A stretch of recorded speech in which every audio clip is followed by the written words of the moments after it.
Good afternoon, everyone. Welcome to another live session at the Reactors. My name is Rav, and I'm the program manager here at Reactor London. Before we get into the session, please take a moment to read our code of conduct. We're all here to learn, so please be respectful, please be kind, ask a lot of good questions.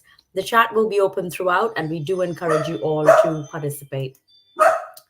So today we have this amazing session by Stefano. We're going to be talking all about using Semantic Kernel with Azure OpenAI in the real world. I'm sorry about the dog, but with that, I'm going to add Stefano. Hi, Stefano, you're up. Thanks a lot, and welcome everybody here today for this new Reactor event. Today we will talk about Azure OpenAI and AI services in general, but I want to put the attention into one of the best tools, in my opinion, on when working with AI professionally in the real world. And this tool is called Semantic Kernel. So we will see what Semantic Kernel is and how you can use Semantic Kernel in real-world examples in order to simplify your AI solutions. Before starting, a bit about me, for who don't know me, I'm an MVP on business application and on Azure. My main expertise is Azure in general, Azure development, all the serverless platform, and I'm also a lot involved in the business application team, especially with Business Central, so the ERP part of the Microsoft product family. Let's start with this session. If there are, I'm available for questions at the end.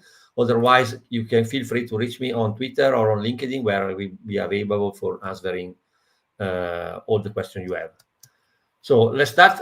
First of all, by a bit of introduction that is needed in order to explain the concept later. First of all, I think that you know that at the moment AI is one of the most widespread technology all over the world. And when we talk about AI, today we are talking about what is called the large language model. And the large language model are AI systems created with to process and understand the natural language. So these are intelligent systems trained with a large set of knowledge data that comes from internet or different sources, and so massive amount of text data that used for training these models. And these models are the characteristic that can be queried by using text input, and they produce text output in as a response of your queries. So they are able to understand the words, phrases, sentences in your totally natural language, and they can produce text output. The particularity of large language models they are different. You have different large language model, different large power for each language model, and the large language model can also be trained with your own data, and can also be guided in order to answer in the format you want and in the way you want. And this is especially important when you want to create solutions based on AI and automation based on AI. If a large language model always answers in text, it's difficult to automate this text output, because text output can vary from question to question, from day to day. If instead you create a well-formed prompt where you instruct the large language model to always answer in a particular format, this is particularly useful in the real world in order to automate tasks. Imagine that you can send the prompt to your large language model and then retrieve a response from this language model, always in a particular format, like, for example, a JSON object or like an XML object, something like that. If the large language model has a good prompt in order to instruct it to always create the response in a JSON format or in an XML format, you can take this response and automate tasks, for example, in other applications or in your solutions. And this is one of the tricks that normally is recommended in order to use automations, AI-based automations. Application of large language model are a lot. So large language model are a lot of power. They can search for similarity search, perform similarity search. So you type some keyword and then they are able to go into your data and search for different things. They are able to summarize data. You give a text in input, and then the large language model can summarize it for you. They are able to generate text. Generate text is probably the well-known, everyone who has used in the past or played in the past with ChatGPT or Bing or something like that. These engines, AI engines, generates text. So you type a text and they generate the text. But an AI language model can also do more. It can classify text, can rewrite the text, can extract information from objects. And we will see an example later. And can also have memory in order to handle massive amount of data inside their database. When we talk about Azure OpenAI in the real world, so in solutions that normally are embedded into other applications, or in at least my experience in working with AI with customers, I think that the most used model today are GPT 3.5 and GPT 4. And these are the set of models that can understand and generate natural language and code. So you create a prompt to these models in a natural language, like a text, and these models can, based on acknowledge, gives you a response in text or in format that you can guide. These are honestly, at least from my experience, the most used models today, strictly speaking about the Microsoft world, because just remember that also there are models in AI not from Microsoft and that you can absolutely use. Another quite useful model that an extremely useful model for in some scenario is the text embedding model. So text embedding ADA002 or text embedding 3, the free family. And these are models for creating embeddings. Embeddings are vector representation of data. These are models particularly useful if you want to perform what is called a RAG, augmented generation of data. So data retrieval, data search similarity, and so on. So these models are particularly useful when you want to implement search or solution like that. Whisper is another model that I personally used in production environment for handling automated speech recognition, so speech to text or text to speech. With Whisper, you can, for example, create solution that can extract text from your audio files. Sometimes it's particularly useful for companies that, for example, want to automate the recording of calls or contracts handled via audio or something like that, or vice versa, text to speech. So you can provide the model a text and it is able to generate an audio from this text. These are honestly the models most used, at least in my real world project until today. But there's also an emerging model, GPT 4o, called where O stays for Omni. And this is the latest multimodal model that is able, very powerful model, that is able to integrate text, vision, and audio capabilities all in one single model. And with GPT-4o, GPT-4o is much more performant than GPT-4, for example. It can support also much more token. And GPT-4o is also able to handle recognize image, recognize text inside image, recognize vision, recognize audio, and is particularly useful for this type of scenarios. And I will show you a demo later on how, for example, we provide solutions based on this model that can create interesting scenarios. Talking about that, so you have seen that when we talk about AI, there are a lot of models.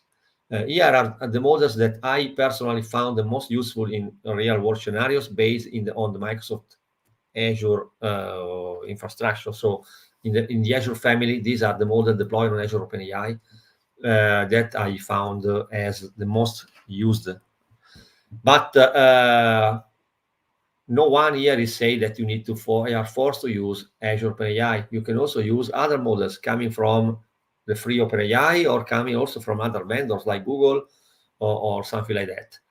And so if I want to use an AI model despite the vendor, or if I want to use different AI models, or if an AI models evolves, so for example, like from GPT-4 to GPT-4 Omni, and so on, the future evolutions, I think, at least in my projects, there's a need that I would like to solve. So what I would like when working with AI in real world project is something like that abstracts to me the model. So I would like to be able to easily connect my code to the latest AI models, and these AI models can evolve with the time, with the technology, and so on. But when new models are released, on a model change, or a model improved, and so on, I just simply want to swap my code without needing to rewrite all my code base. So I would like to have something like plug and play. Just select the AI platform I want, then select the model in the AI platform I want to use, and my code should not change. Sometimes directly calling APIs, interacting with this AI model is a problem, because APIs often are strictly related to the model you are using. And sometimes if you want to change, for example, from a version of the model to another model, you need to change something. Or if you want to not use, for example, Azure OpenAI, but instead you want to use for a particular scenarios a model coming from Google, you need to change your code. If you are, for example, storing data, storing embeddings or something like that, and you want to use different vector databases, you need to change your code. And that's a problem. I would like to have something like an abstraction in order to be able to write a single code base that works with different AI platforms. And in the AI world, when the AI world starts emerging, also tools like orchestration tools are emerging. And the orchestration tool was also mainly built also for handling these scenarios. Today, I want to talk about the orchestration tool that I personally love to use in my real world project. And I'm mainly a .NET developer. So if someone of you has started working with AI, have discovered that when you start searching or working with AI, Python is the language that is most widespread, mainly because it has a lot of math power, and AI is born in that in that world. So a lot of Python has a lot of tools and so on that other languages are missing until today. Semantic Kernel is a great open source AI orchestration library, mainly related to developers. It's open source. You can find its code base in the GitHub link that I provided here. And the Semantic Kernel has a lot of power. Why I love Semantic Kernel? Because first of all, it supports different languages. So Semantic Kernel is available for Python developers, but also is available for .NET developers like me, for example. And integrating Semantic Kernel in my .NET application is, for me, a very great plus. Second is that Semantic Kernel have built-in support for multiple AI providers. So this solves one of my main problems. When I have a project based on AI, probably these projects will be based on Azure OpenAI, but it may be some customers requires a different AI model or a different AI platform. And as said before, I don't want to completely change my code. but I want to be able to adapt my simply swapping my AI provider, and Semantic Kernel supports that. Another plus of Semantic Kernel is that it supports plugins, so extensibility. With plugins, you can extend your AI capabilities, adding your functions, adding your capabilities, and this is an extremely powerful feature that later I will also show. Semantic kernel also support orchestration of functionalities, AI functionalities, another very plus, and also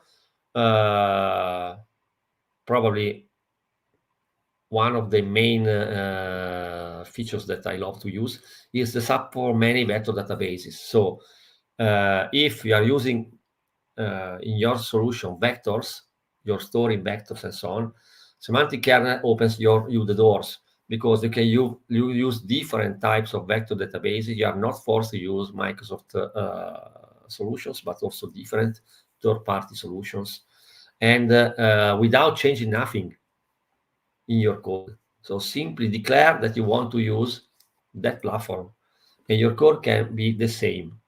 And this is why this orchestration tool is extremely important. So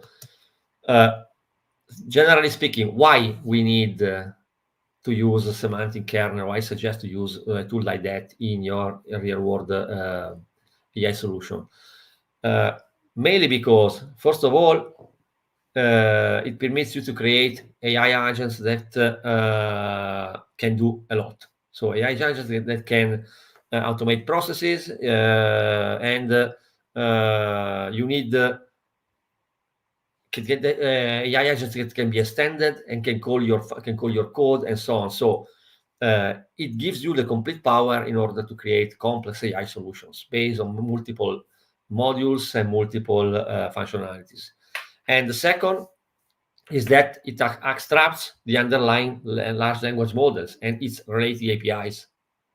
If you and this is absolutely important, because it permits you to have a layer on top of your AI solution that can be swapped between different large language models, different platforms, different APIs. And this gives you a lot of power in order to create solutions, because you can provide a single code base that can be deployed on multiple platforms. When we talk about semantic kernel in practice, what we need to do in order to use semantic kernel in your AI solutions. First of all, there's a set of steps, not absolutely completely required, but you can do different steps in order to create an AI solution with the semantic kernel. The first of all, you need to retrieve the semantic kernel packages. Semantic kernel is released as open source on GitHub and as a package on NuGet. So in your solution, you need to retrieve the semantic kernel core packages. And to do that, simply you can retrieve in your .NET code, for example, the package called Microsoft.semantic kernel. And this package contains all the semantic kernel packages required in order to start creating solutions with semantic kernel. After adding solutions, you need to add your AI services to the package, to the solution. So you need to create the kernel and then add AI services to that kernel. And to do that is just simple as writing 2 lines of code. So you need to create the kernel with this instruction: kernel.createBuilder instantiates the kernel instance, and then to this instance you need to add your AI services. For example, in this example, I've added the chat completion OpenAI service by passing my model ID, my endpoint, Azure OpenAI endpoint, and the API key. 2 lines of code, and I've added my AI service. The builder, so when you create the builder supports different AI services. So You have methods for adding service from OpenAI, for Azure OpenAI, and for other vendors. Or other vendors can also be added in the future. So I don't need to change my code in order to add an AI service, because simply I need only to select the name of the AI service to want. So my code, way to call, way to respond to the response, and so on, will still remain the same. After that, the next step after adding AI services is optional. You can also add enterprise components. Enterprise components are services that you can add, like, for example, login service in order to help debugging the AI agent or something like that. Absolutely not mandatory to, but just remember that the semantic kernel also supports adding what is called enterprise services, or telemetry or other services. The next step is building the kernel. So you need to build the kernel in order, once the service has been added, you need to build the kernel and retrieve the chat completion service, for example, like in this example, in order to be used. And to do that is just simple as come on, slides, okay. So just simple like calling the build method of the kernel instance the builder previously created, and retrieving the service that you want. So here it's just say that builds the kernel and then retrieves the chat completion service for this service. So kernel.services is a list of services available, and with these methods I'm retrieving the service that I want, in this case the chat completions. This is the minimum set of functions that or a model that you need to call in order to start interacting with a large language model. So very easy, very few lines of code, totally abstracted from the specific platform and the specific large language model you are using. Then you can do more, obviously. You can also add the memory to your kernel, add plugins. With plugins, you can give your AI agent the ability to run your code to retrieve information from external sources or perform actions, something like that. And memory means, we will talk about that later. You can also add memory in order to store vectors or something like that. And you can do pass prompts, invoke your prompts.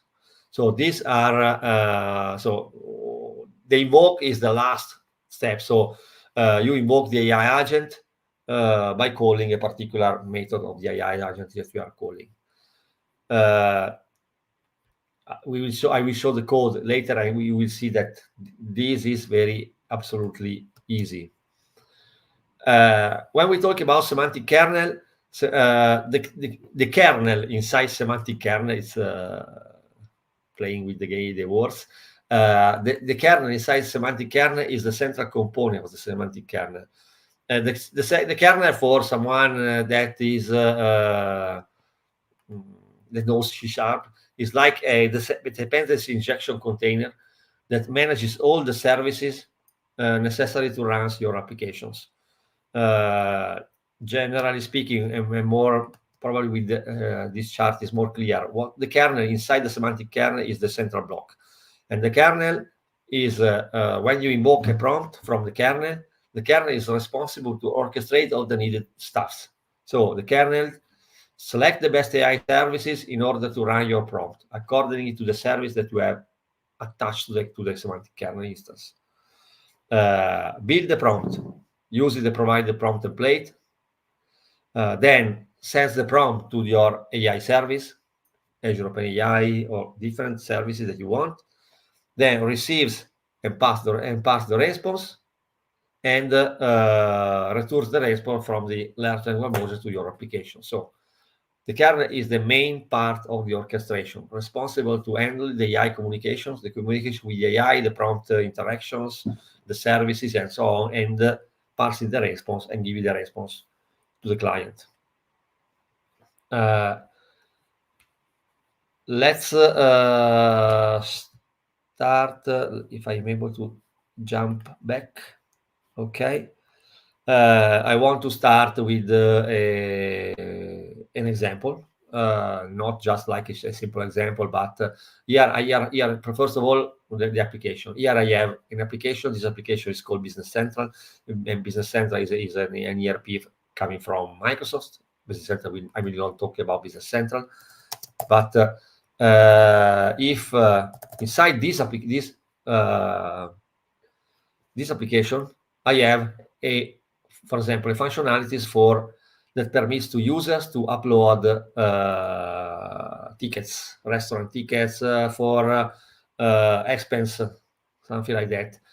And I would like to have an AI functionalities in order to read and recognize the ticket and provides to the user the possibility to do something like this. So I want to be able to recognize the ticket with AI and having the possibility to auto-generate the invoice with the single line. So the AI should be able to recognize that image, extract the information from the image, and then generate for me the lines of the invoice. Like in this case, as you can see, my AI model was able to extract the lines from the receipt, the quantity, the amount, and so on.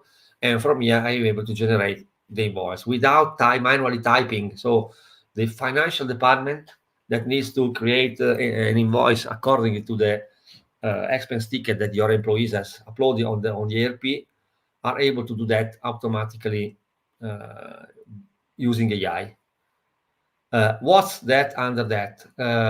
Here I'm using Semantic Kernel, and I'm using Semantic Kernel in its probably most easy possible way. So, as I previously said, here is a .NET application that I'm calling from.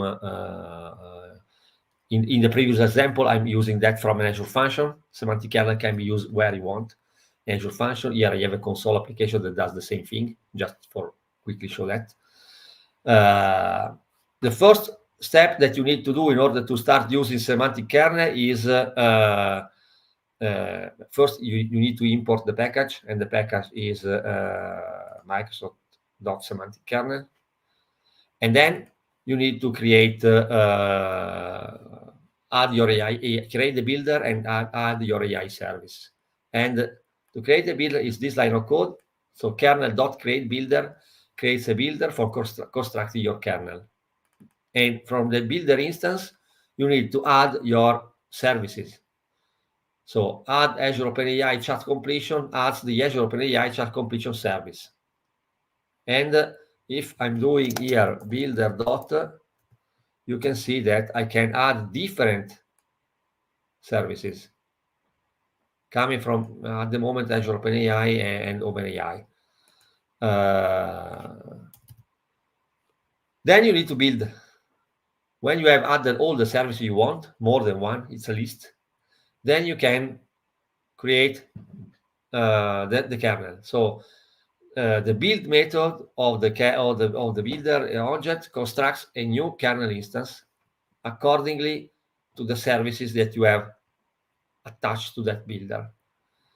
Then I need to retrieve the required services from my kernel services. And as said before, you need to call kernel.get required services and pass the interface of that supports the service. So, for example, iChat completion service is the service related to chat completions. But why it's an interface? Because it's abstracted.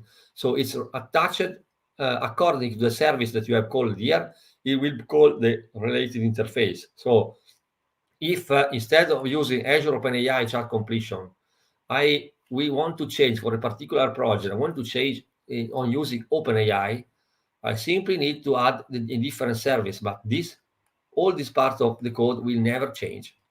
So that's why semantic kernel is useful. Then I need to call a simple, here I previously deployed a GPT Omni model. and I want to GPT-4o, as said before, supports image recognition, and I want to call with semantic kernel that model and retrieving the image recognition. So I need to pass a prompt. That's the concept. In order to have an output like this, so an output that I can interact with my applications and put in a table like the following, I need to instruct the model to always answer in a particular format. And that's why my prompt here is created like this. You are an image analyzer system, extract this recipient information into a JSON array. This is important. And then I say it's the model that also with the following fields: VAT number, received date, number, description, quantity, and amount. And I also instructed the model to how handle, for example, numeric values and something like that. Then I'm passing the prompt to the model, and then I'm calling my model. So here I'm simply retrieving the image that I have in my block storage, and then I'm calling my model, and the model is called, and then it will be answered with my the image recognition that I have. So if I start debugging this, you will see that the model will be answered. Now it's the stream of the image is passed to the model. The model is analyzing the streams, and then it will give me the response. The response that is sorry, not this, but the response is the image description. So F5.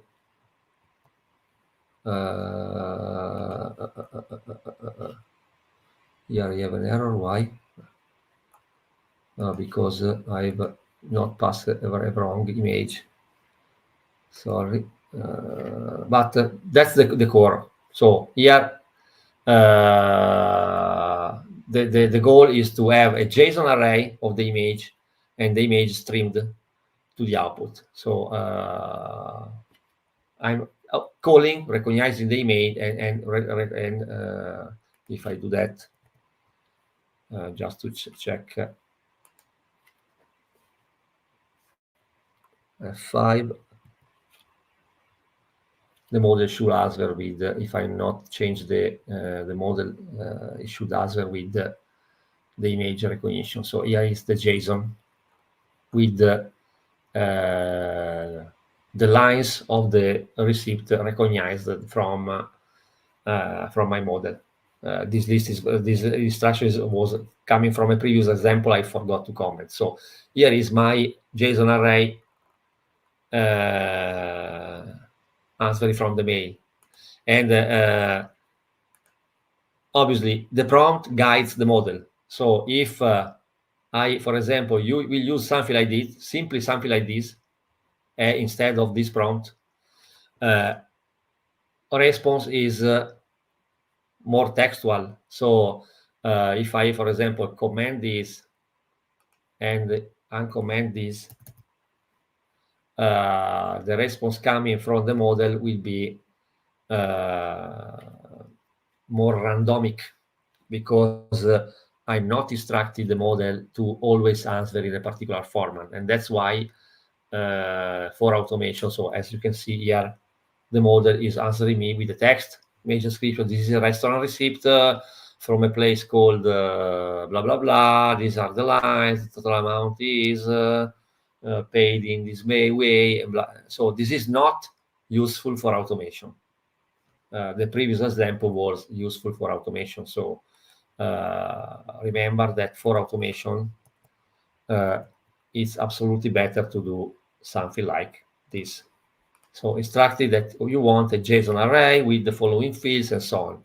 But as you can see here, I have nothing calling APIs, nothing calling a specific model. All is handled by the kernel. So a few lines of code, instruct the code, and then I call. I can, if I want to reuse this code with a different model, I can simply change the type of service to instantiate it here, and the code will still remain the same. And this is one of the benefits of semantic kernel. Now, another big plus of semantic kernel in real-world projects is what is called memory. Kernel memory is a multimodal AI service useful for indexing large dataset. And this supports what is also called RAG. RAG stands for Retrieval Augmented Generation. Why kernel memory is important? Because in many real-world scenarios, one of probably, at least in my experience, probably one of the most appreciated and requested features, AI features from customers, is possibility to index files like words, PDF, chats, audio files, presentations, videos, and something like that. Extract information from these files, transform these informations, and add this information into what is called the memory. So you instruct your AI model to have a set of knowledge coming from your data. And when you have done that, you can directly query your AI model with your natural language. So you can create query in the natural language. These queries can be interpreted by the kernel, so by the semantic memory, and it can perform what is called retrieval augmented generation, and that can answer with can give you answer according to your documents, also with references to that answers. And this is probably one of the features that a lot of customers appreciate more. And the best of semantic kernel is that you can implement that by using kernel memory first. And kernel memory is totally gives you the support of different vectors databases. You are not forced to use a specific vector databases. And if you want to use Azure AI Search or in a different project, you need to use Quadrant or Elasticsearch or a different other vector database. You can do that easily without changing your code, without doing nothing. So it's abstracted. Simply add a different service, add that as a service, add Quadrant as a memory store instead of AI search, and that's the goal. So, and that you are able to change your solutions without changing your code. And a semantic kernel and kernel memory supports different vector databases. Now also it supports Azure SQL as a vector database. And to show that, I've created a simple example. Let me close this as first, and let me open the second example that I want to show. This example uses semantic kernel with Azure SQL as a vector databases in order to store data related to documents. In my case, I have a document here.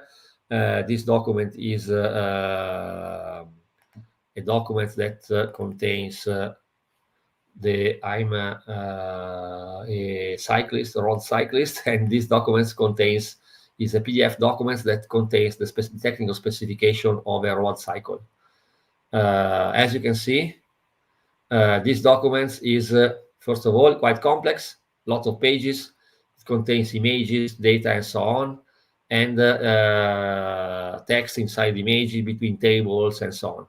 So the idea is to give these documents, store it into a memory store with semantic kernel, and then do questions according to that documents, to my AI model. To do that, you need to use what is called the semantic memory. So to use the semantic memory, you need to, first of all, create an instance of kernel memory builder. Kernel memory builder is the the instance of semantic kernel that supports memory. And then you add the services. So here I created this instance, and then I adding the Azure OpenAI text embedding generation, because I need this service in order to generate embeddings for my documents. Then I need to also another service called Azure OpenAI text generation, because I need this service in order to interact with AI and chat with my data. And then I need my memory database. And the memory database can be different. In this case, I use SQL Server as a memory database. So this with SQL Server Memory DB adds the service to the kernel memory, the support for SQL Server, but I can also use different others. So you can see that here it supports Azure AI Search, a custom memory, Elasticsearch, MongoDB, Postgres, Quadrant. So you have different supports for different vector databases. Here I've decided to use SQL. And then I'm also setting other parameters like the configuration of the search and the max token and so on. So when I have my memory builder, then I create the kernel as said before. So I'm creating the kernel. I'm also adding logging. So here is the example that I previously showed in the slides, that you can also support logging. And then, as said before, I'm instantiating the Azure OpenAI chat completion, because it's the service that I need to have in order to be able to chat with my model. But my model now has a memory. The memory is what I saved in the SQL Server memory attached here. Then I retrieve the chat completion service, and then I need to upload my documents to the memory. How can I upload the document to the memory? Simply this way. So here I only uploaded one document, but imagine that you can upload multiple documents or something like that. So the kernel memory insta.import document async, passing the path of my file. It's a way where I can simply uploading this document to the memory, and the kernel memory with these bemots is responsible to automatically handle the embeddings and store the embedding into Azure SQL in my case, or in Quadrant, or in your Azure provider. Here I'm not writing a specific line for a specific provider, so the provider is totally abstracted to me, because I already declared that I want to use SQL as a memory database. And then, as said before, it is exactly like in the previous example, I'm chatting with my data. So I'm doing sending my message and retrieving the response. What happens in this example, if I run this example, let me try to run. If I write this example, it's probably now it gives me a timeout error about SQL, because I have an instance of Azure SQL that goes on sleep after a bit of data, so I will retry if the timeout is reached. Oh, no, it's not. Okay, no, not timeout. Perfect. So I can chat with my data. The data is loaded to the memory, as you can see here.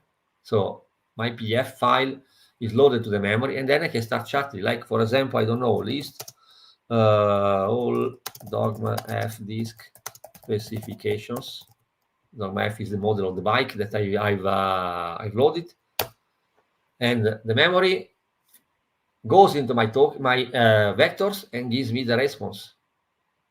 As you can see, frame material, and this comes not.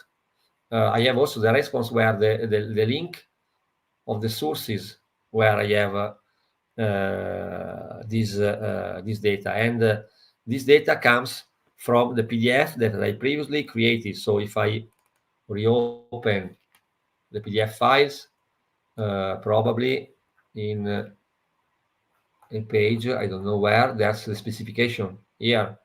Frame material is skyboard Toraica, frame design asymmetric, the fork is on the fork, blah, blah, blah, and so on. So I'm able to retrieve informations from a large set of files, or I can type other question like what is the weight of the Dogma F disk, something like that. And the weight of is not explicitly mentioned in the provided file, so where is it that the frame is now, and so on. So it gives me informations about the document. That's the idea, without doing nothing specific to a specific service. So I'm able to chat with my data in a totally abstracted way, simply attaching what is called the memory, the semantic memory. And in this case, I use Azure SQL. So I simply declare that my memory is Azure SQL. I want a SQL Server memory database. I'm passing the connection string to my Azure SQL. So it's semantic kernel that will go into Azure SQL and will do the connection to Azure SQL, data loading, and so on. No, I need to do nothing on Azure SQL. And the same is if I want to change from Azure SQL to Quadrant or something like that, I simply need to instantiate a different service as a memory, but all the vector interaction will be handled by semantic kernel. The last features that I want to mention about semantic kernel that I personally use a lot in real world projects is what is called plugins. Plugins are, generally speaking, a fundamental building blocks of semantic kernel, because plugins permits you to add capabilities to your AI model and AI engine. And this capability can be all be packed into a single block of functionality. And this block of functionality can be executed by the kernel when you want to do a particular task. Plugins can be native code and prompts. And how plugins grow? Plugins simply are a set of functions that can be exposed to your services and are orchestrated by the kernel. So the kernel can be, with plugins, knows that in order to solve user questions, he has also his knowledge, but also a set of functions and capabilities that he can use in order to solve a particular task. Plugins this set of functions declared by plugins can also be invoked automatically by the kernel according to the question. The kernel is able to detect if you need a plugin or not, or automatically. So automatically is the kernel automatically detect. Manually is you explicitly declare the kernel to use that plugin. Why plugins are important? Because with plugins you can give your AI agent the ability to run your code, also to retrieve information coming from external sources or perform particular actions that without plugins the model will be not able to handle. So this is why plugins are extremely important. If you want to interact with an external service, if you want to interact with your data inside your ERP or something like that, exposing functionalities as a plugin permits you to your model to have more capabilities in order to answer user questions. Just an example of how to use plugins with semantic kernel. Let me open the last example that I want to show. And this example. So in this example, I have created an instance of my kernel. So as I said before, simply my application creates the builder and then adds the Azure OpenAI chat completion service. So standard GPT-4 Azure OpenAI service, builds the kernel. And with this line, I've simply connected my kernel to my instance of GPT-4 in Azure OpenAI in this case. Then I calling a prompt, and I calling the chat message. So without plugins, if I do that, and I ask to share me the population of the United States, what happens in my Azure OpenAI model is that the kernel calls Azure OpenAI, and Azure OpenAI goes on internet probably, and it gives me the information about the population of the United States coming from internet. But I don't want that. Here I want, for example, that if someone is asking for the population of the United States, you need to call my service provided by me, an API that I want to provide, and the model needs to be able to do that. So to do that, I declare a plugin here, plugin folder, and in this plugin, the plugin is a class, simply a class, where you expose functions, and a function in semantic kernel can be exposed by declaring the functions as kernel function. This is the decoration of the method that declares that this is a kernel function. So here I create a function called get population that wants the year as parameter and calls an external API, as you can see here. This is an API, public API. And I read the response from this API. And in this plugin, I have multiple functions. One is called get population, wants the year as a parameter. The other is get population by gender, and this is wants the year and the gender. And another, the get population by states, they want the year and the state of the United States from where to retrieve the population.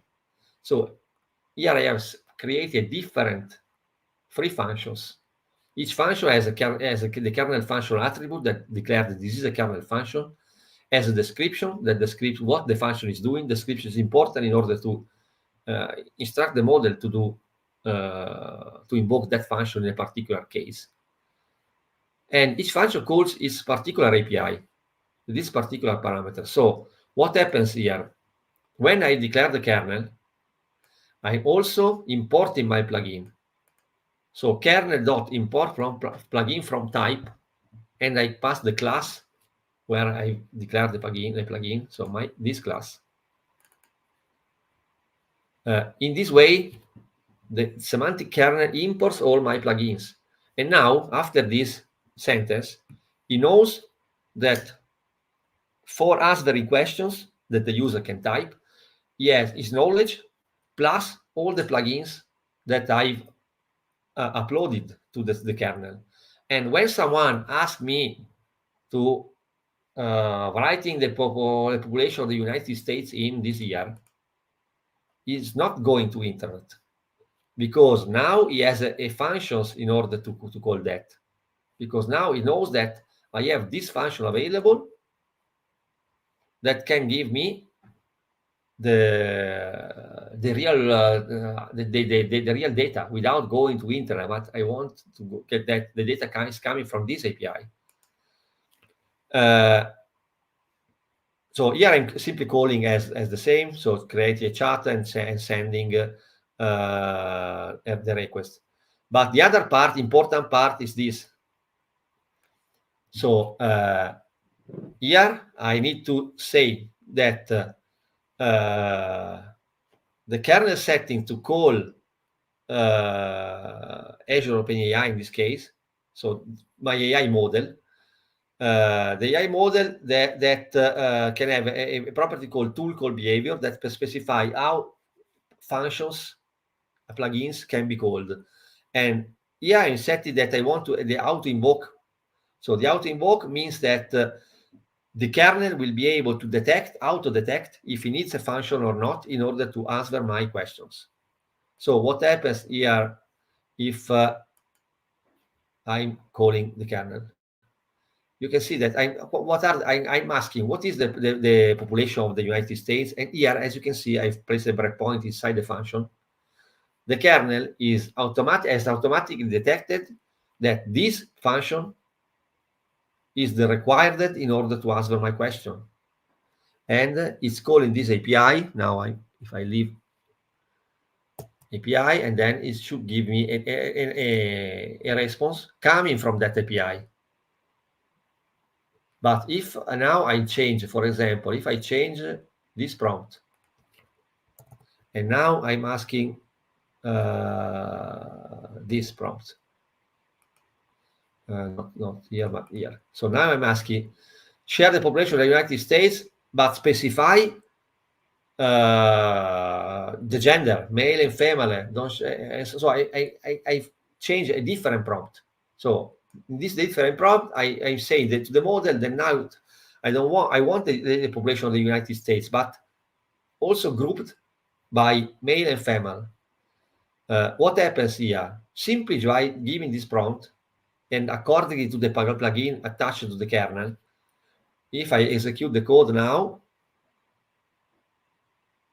the code should be breaked into the specific function. So here, first of all, the kernel is calling the function that gives the population of the United States, because the prompt is specified that I want the population of the United States, and then gives me the details for male and female. So first of all, it's calling this, and then gives the specific. So for gender, female and male. So it gives, the kernel has auto-detected that it needs also to call this API for specify the details. And then if I go into my output, I have this response. So the population is this, but these are the male and these are the female. So Semantic Kernel was able to auto-detect the plugins to call. And this is particularly important and a powerful feature that personally I'm extremely using in production code. You can also do a manual calling. I leave a comment here.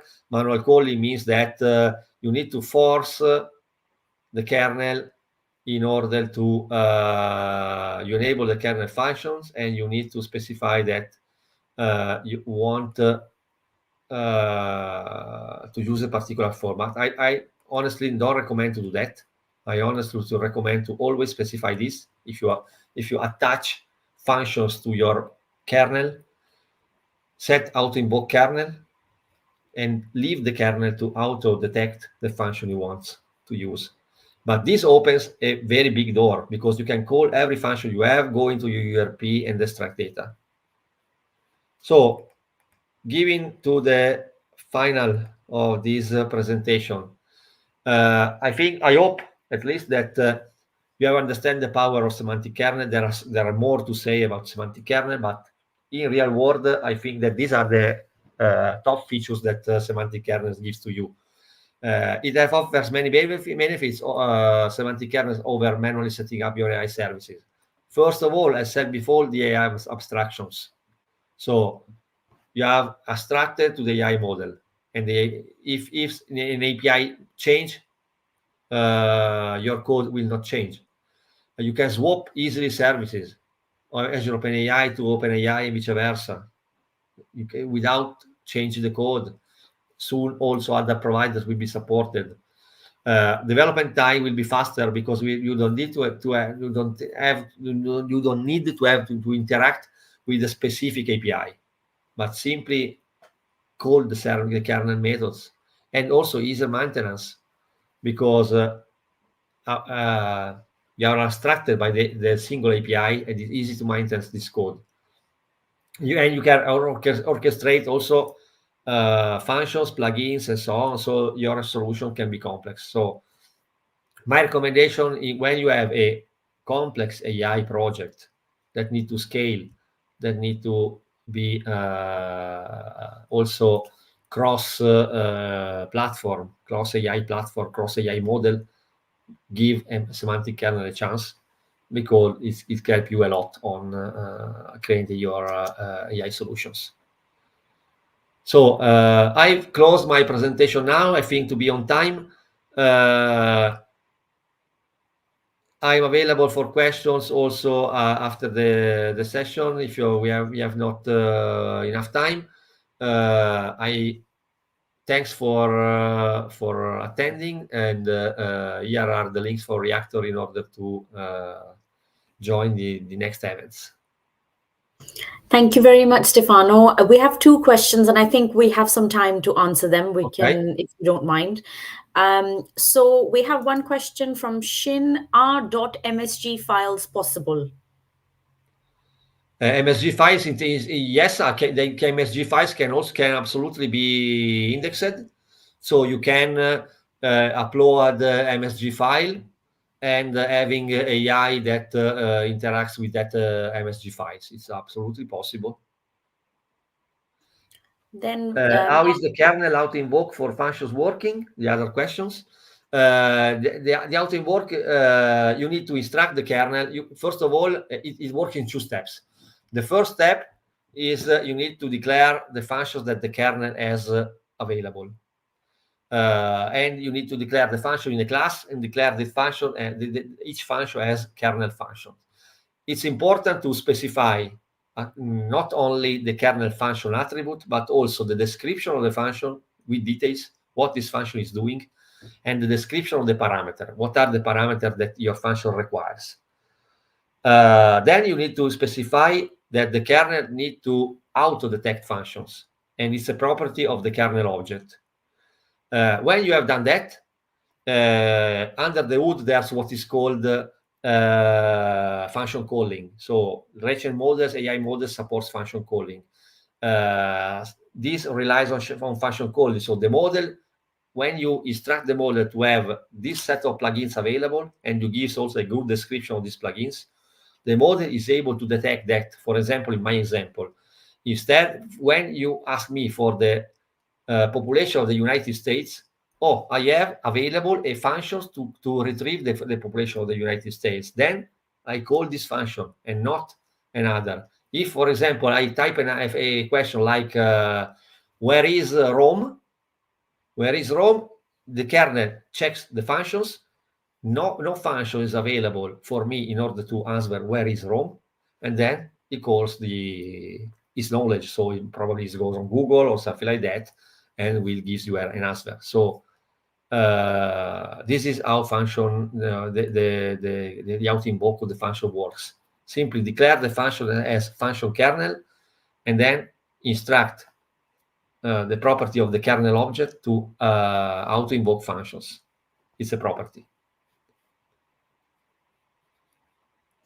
Great. Thank you very much, Stefano. I think with that, we're now going to close the session. Okay. So perfect. Yeah. Thank you very much. And thank you everyone for joining. And the recording will be available on our YouTube channel. Exactly. Thanks. Thank you very much. Thanks a lot. And see you in the next event.